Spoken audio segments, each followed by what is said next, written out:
জনিয়া গৰেমাৰী গাঁৱৰ এটা পথৰ জৰ্জীৰ্ণ অৱস্থা। গৰেমাৰী হাইস্কুল তিনিআলি চকৰ পৰা জাহৰ পাম সংযোগী পথটোৱে জলাকলা খুৱাইছে ৰাইজক।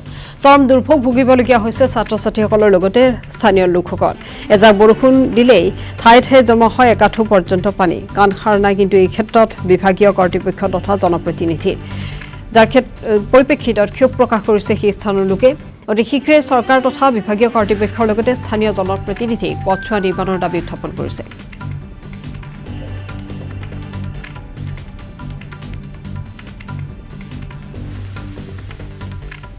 অসুবিধা এইটো আপোনাৰ বৰপেটা মেডিকেল যোৱাৰ মুখ্য ৰাস্তা, আমাৰ গৰেমাৰী পানীৰ পৰা মুখ্য ৰাস্তাটো এইটোৱে। তাৰমানে আজিৰ পৰা মোটামুটি 10-12 বছৰমান হ'ল এই ৰাস্তাটো হৈছিল।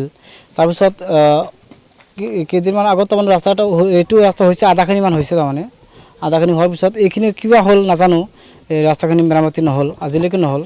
আমাৰ ইয়াতে মোটামুটি 1 আঁঠুমান পানী বাজি থাকে। স্কুটি এটা লৈ যাবলৈ হ'লে চাইলেঞ্চাৰ ডুবু অৱস্থা হৈ যায়। তাৰপিছত স্কুলে ছাত্ৰ ছাত্ৰী কলেজ ছাত্ৰ ছাত্ৰী যায়, তেখেতসকলৰ বহুত অসুবিধা হয়। গতিকে মই চৰকাৰক আহ্বান জনাম, বিধায়ক মহোদয়ক আহ্বান জনাম যাতে এই ৰাস্তাটো অতি শীঘ্ৰে আপোনাৰ মেৰামতি কৰি দিয়ে, আমাৰ যাতায়াত যাতে সুচল অৱস্থা হয় তাৰ বাবে মই অনুৰোধ জনাইছোঁ। বহুত দিন হ'ল, মোটামুটি 10-12 বছৰমান হৈছে আগতে নহ'ব। আপোনাৰ খলবামা ৰাস্তা, আপুনি গাড়ী এটা ক'ব, ই ৰিক্সা এটা যাব ক'ব, নাযায়।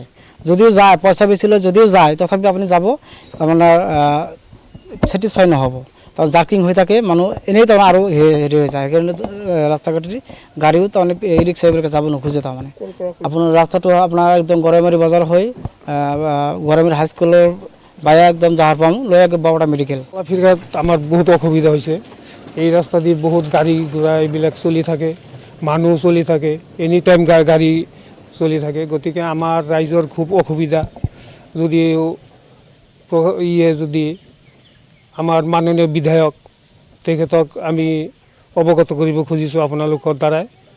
তেখেতে যদি আমাৰ এই ৰাস্তাটো যদি ভালকৈ মেৰামত কৰি দিয়ে, তেতিয়াহ'লে আমাৰ হয়তো চলা ফিৰাৰ কাৰণে আৰু ৰাইজৰো সুবিধা হ'ব। এইটো আপোনাৰ সেই জাহৰ পামৰ পৰা